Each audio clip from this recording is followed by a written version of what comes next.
Azharul enterprise বৃহত্তম mangrove forest, একমাত্র mangrove forest যেখানে রয়্যাল বেঙ্গল টাইগার আছে এবং বেশি আছে।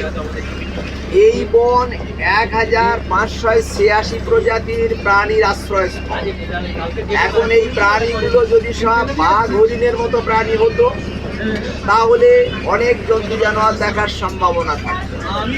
এখানে আছে 40টা স্তন্যপায়ী প্রাণী আছে, যাদের মধ্যে ইঁদুর আছে। 26 রকমের সরীসৃপ আছে, যার মধ্যে গোসাপ আছে। 22 রকমের সাপ আছে। 220 রকমের পাখি পাওয়া যায়। 56 প্রজাতির শামুক কাঁকড়া পাওয়া যায়। 64 প্রজাতির শামুক পাওয়া যায়। 2 ধরনের ডলফিন নদীতে আছে। 4 ধরনের কাঁটা আছে, হক্সবিল, অলিভ রিলে, গ্রিন টার্টেল, বাটাকুর বাস্কা। অশ্বগ্রামস নাম শুনেছেন? জীবাশ্ম ফসিল। যে প্রাণীটার আজও কোনো বিবর্তন হয়নি সেই জীবাশ্ম ফসিলও এখানে মেলে। এবং এর নীল রক্ত দিয়ে মানসিক রোগের ওষুধ তৈরি হয়, গ্যাস্ট্রোএন্টেরাইটিসের ওষুধ তৈরি হয়, ভ্যাকসিন তৈরি হয়, বায়োমেডিক্যাল সায়েন্সে কাজে লাগানো হয় অশ্বগ্রামের নীল রক্ত। এখানেই মেলে এটা। এছাড়া স্টারফিশ, জেলিফিশ, 500 রকমের মাছ যেটা আমরা খেতে পারি। এটা হচ্ছে একটা বৃহত্তর জীব বৈচিত্র্য সম্ভার। এবং এখানে 84 রকমের গাছ পাওয়া যায়। এটা একটা বৃহত্তর উদ্ভিদ বৈচিত্র্য সম্ভার। সুন্দরবন হচ্ছে বিলুপ্ত প্রায়, বিপন্ন প্রায় প্রাণীর আশ্রয়স্থল। এখান থেকে সমস্ত প্রাণীগুলো বিলুপ্তির দিকে এগিয়ে যাচ্ছে, ধ্বংস হয়ে যাচ্ছে। আর এখানকার যে প্রাণীগুলো আছে তারা সংগ্রাম করে বেঁচে আছে, লড়াই করে বেঁচে আছে। তাই সুন্দরবন একটি হট স্পট। কাকে বলে হট স্পট? না, যে জায়গার সামগ্রিক প্রাণীকুল, উদ্ভিদকুলকে বিশেষ নিয়ম কানুনের মধ্য দিয়ে সংরক্ষণ করতে হচ্ছে, রক্ষা করতে হচ্ছে, ধ্বংসের হাত থেকে বাঁচাতে হচ্ছে, সেই জায়গাকে বলে হট স্পট।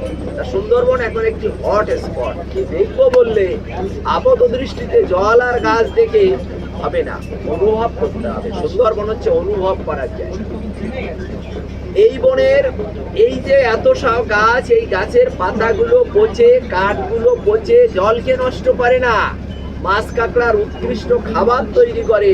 তাই বঙ্গোপসাগরের তীরে এটা মাছ কাঁকড়াদের আতুর ঘর। সুন্দরবন থেকে ভালো মানের মধু পাওয়া যায়। এই বন পর্যাপ্ত পরিমাণে অক্সিজেনের সাপ্লাই দেয়, কার্বন ডাই অক্সাইড শোষণ করে, ভূমির ক্ষয় রোধ করে। আমাদের বায়ু স্তরের সবচাইতে বেশি ক্ষতি করছে যে গ্যাস, কার্বন মনোক্সাইড, সেই গ্যাসকে এরা কন্ট্রোল করে। তাই বছরে 5 কোটি ম্যানগ্রোভ লাগাবার পরিকল্পনা নেওয়া হয়েছে আম, জাম, কাঁঠাল। এই সুন্দরবনের গুরুত্ব এতটাই। এই বন বঙ্গোপসাগরের ঝড় ঝঞ্ঝাকে রুখে দিয়ে পার্শ্ববর্তী এলাকা তথা কলকাতাকে রক্ষা করছে। তাই ইউনেস্কো একে ওয়ার্ল্ড হেরিটেজ দিয়েছে। কি দেখবো মানে সুন্দরবনে ওয়ার্ল্ড হেরিটেজ দিচ্ছে না। এই অনুভবটাই আপনাদের করতে হবে, জানতে হবে। সুন্দরবনের যে গাছগুলো পাওয়া যায়, এক কথায় বললাম ম্যানগ্রোভ। পর্তুগিজরা যখন আমাদের দেশে আসেন তারা এই ধরনের গাছ দেখে বললেন ম্যাঙ্গু ফরেস্ট। পর্তুগিজ ভাষাতে ম্যাঙ্গু কথার মানে হয় যে গাছ সমুদ্রের লবণ জল মাটিতে হয়। আবার ইংরেজরা যখন আমাদের দেশে আসেন তারা এই গাছ দেখে বললেন গ্রোভ ফরেস্ট। গ্রোভ মানে কি? খুব ঘন বন বা কুঞ্জবন। তা দুটো কথাই সঠিক। এই গাছপালাগুলো সমুদ্রের লবণযুক্ত জল মাটিতে হয় এবং অত্যন্ত ঘন। তাই দুটো কথাকে আমরা একসঙ্গে বললাম ম্যানগ্রোভ। ম্যাঙ্গু এবং গ্রোভ, ম্যানগ্রোভ, যার অর্থ করলে দাঁড়াবে লবণ জল মাটির ঘন গাছপালা। তাই হচ্ছে এখন ম্যানগ্রোভ কোনো একটা গাছ নয়, 84 রকমের গাছ আছে, প্রত্যেকের আলাদা আলাদা নাম আছে। সুন্দরী, গরান, গেউয়া, ধুন্দুল, পশুর। কিন্তু সুন্দরী গাছ বলবো ম্যানগ্রোভ, ম্যানগ্রোভ গাছ। কেওড়া ম্যানগ্রোভ গাছ, ধানি ঘাস ম্যানগ্রোভ গাছ। এটা এই ম্যানগ্রোভের 3টে বৈশিষ্ট্য থাকে। ম্যানগ্রোভ বললে শুধু হবে না, তাদেরই ম্যানগ্রোভ বলবো যাদের 3টে বৈশিষ্ট্য থাকে। যার শ্বাসমূল হয়, কোথাও শ্বাসমূল, ব্রিদিং রুটস হবে। কেন হবে? এখানকার মাটি ভিজে মাটি, পলি মাটি। এই মাটির ভেতরে কোনো ফাঁকা থাকে না, বায়ু চলাচল করে না, গাছের মূলেরা অক্সিজেন নিতে পারে না, তাই এরা শ্বাসমূল বের করে। এই মাটি জোয়ারের জলে ভিজে থাকার দরুন এই মাটি কখনোই শুকায় না, ফাটে না, মাটির ভেতরে বায়ু চলাচল করে না, গাছের মূলেরা অক্সিজেন নিতে পারে না, তাই শ্বাসমূল বের করে। জোয়ারের জল এসে যখন গাছের গোড়াগুলো ডুবিয়ে রাখে 2-3 ঘন্টা, তখনও লোনা জলে অক্সিজেনের ভাগ খুবই কম, এই গাছের মূলেরা অক্সিজেন দিতে পারে না। এর একটা অভিনব পদ্ধতি বের করেছে শ্বাসমূল। বাতাস থেকে অক্সিজেন কালেক্ট করছে, গাছের মূলগুলোকে দিচ্ছে, গাছগুলো বেঁচে থাকছে। এটা আপনি কোথায় পাবেন? কি করে আর কি করে? কোনো গাছ লবণ জলে বাঁচে না, কোনো গাছ লবণ জলে খাবার তৈরি করে নিতে পারে না, কিন্তু ম্যানগ্রোভ তো বহাল তবিয়াতে লোনা জলে বেঁচে আছে, লোনা মাটিতে বেঁচে আছে। কি করে? এই শ্বাসমূলগুলো লবণ জলটাকে ফিল্টার করছে, মিষ্টি করছে, করে গাছের উপযোগী করে পাঠিয়ে দিচ্ছে। তাই গাছের পাতাগুলো এই মিষ্টি জলটা বাষ্পায়িত হতে দিচ্ছে না, তাই এদের পাতা হয় পুরু। ম্যানগ্রোভের পাতা পুরু হয় কেন? এই কারণে। এই লবণ জল দিয়ে আমি বাঁচতে পারবো?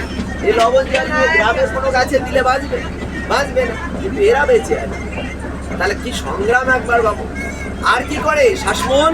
লবণ জল থেকে দূষিত পদার্থগুলো টেনে নিয়ে জলকে বিশুদ্ধ রেখে জলজ প্রাণীদের বেঁচে থাকতে সাহায্য করে। এই হচ্ছে ম্যানগ্রোভের। এই শ্বাসমূল যাদের হয় তাদের আমরা বলতে পারি প্রকৃত ম্যানগ্রোভ।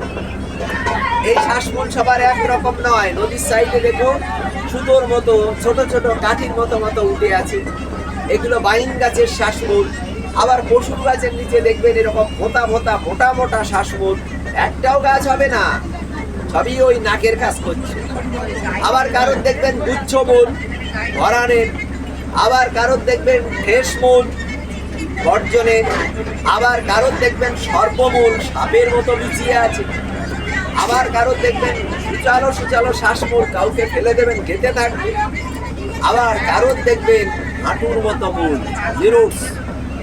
এরকম বিভিন্ন ধরনের মূলের অভিযোজন নিয়েছে ম্যানগ্রোভ। এইগুলো যাদের থাকে তাদের আমরা বলতে পারি ম্যানগ্রোভ। আর কি বৈশিষ্ট্য থাকবে না? সাপোর্টিং রুটস হবে, ঠেসমূল হবে। কেন হবে না? এখানে জলের ধাক্কায় ঝড়ে যাতে গাছগুলো ফেলে দিতে না পারে, তার জন্য এদের এই সাপোর্টিং রুটস গুলো, এই সাপোর্টিং রুটস যাদের থাকবে তাদেরকেও আমরা প্রকৃত ম্যানগ্রোভ। আর কাকে বলবো না? এই ম্যানগ্রোভের আর একটা বৈশিষ্ট্য হচ্ছে যে ভিপিপ্রাস জার্মিনেশন। সেটা কি? ফলগুলো গাছে ঝুলতে থাকে, ফলগুলো হয় লম্বা লম্বা, পেছনের দিকে হয় পেন্সিলের মতো হুল। এই ফলগুলোকে বলা হয় সিলিন্ড্রিকা ফ্রুটস। এই ফলগুলো যখন গাছে থাকে পেকে গেলে পরে গাছেই অঙ্কুর হয়। এখানকার মাটি ভিজে মাটি, পলি মাটি, নিচে পড়ে যায়, গেঁথে যায়, নতুন করে একটা গাছ তৈরি হয়। এবং খুব মজার ব্যাপার, ফলটা নষ্ট হয়ে যায় না। আজকে যে ফলে মাটিতে বসে গেল, আগামী দিনে সেই একটা পূর্ণাঙ্গ গাছের গুড়িতে পরিণত হয়। এইটাকে বলা হয় ভিপিপ্রাস জার্মিনেশন। এইটা যাদের থাকে তাদের আমরা বলতে পারি ম্যানগ্রোভ। এই ম্যানগ্রোভ 34টা হচ্ছে প্রকৃত ম্যানগ্রোভ।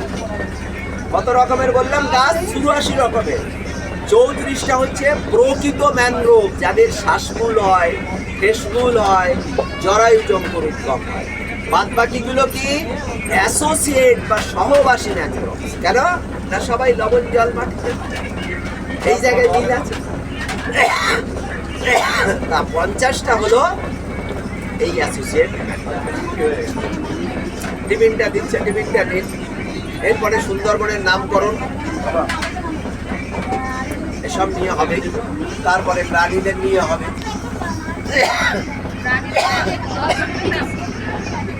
অল্প বয়স্ক ছেলেরাও